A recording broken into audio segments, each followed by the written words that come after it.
Good evening. Dr. Martin Luther King, the apostle of nonviolence in the civil rights movement, has been shot to death in Memphis, Tennessee. Police have issued an all-points bulletin for a well-dressed young white man seen running from the scene. Officers also reportedly chased and fired on a radio-equipped car containing 2 white men.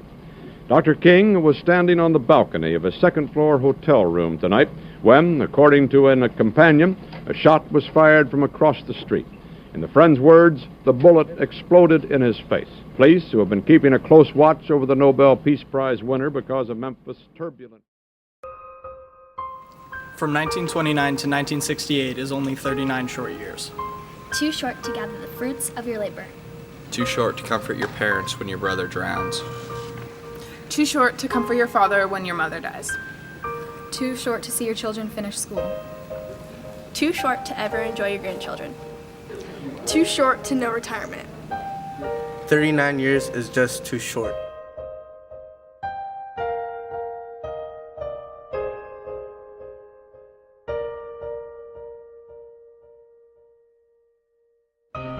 From 1929 to 1968 is only 39 short years, yet it's too long to be crippled by the manacles of segregation and the chains of discrimination. It's too long to stand in the quicksand of racial injusticeness. It's too long to receive threatening phone calls, often at the rate of 40 per day. It's too long to live under the sweltering heat of continuous pressure. It's too long. 39 years is just too long.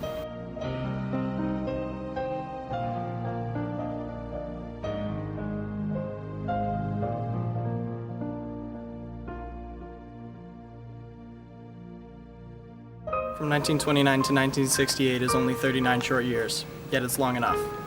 It's long enough to journey all the way to India to learn under a great teacher how to walk through angry crowds and keep cool.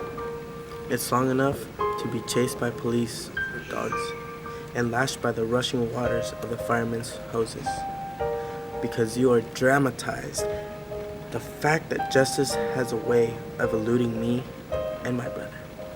It's long enough to spend many days in jail while protesting the plight of others. It's long enough to have a bomb thrown into your home. It's long enough to teach angry, violent men to be still while you pray for the bombers. It's long enough. It's long enough to lead many men to Christianity.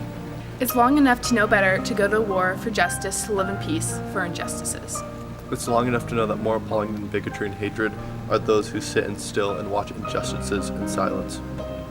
It's long enough to realize that injustices are undiscriminating and people of all races and creeds experience its cruel captivity sooner or later. It's long enough.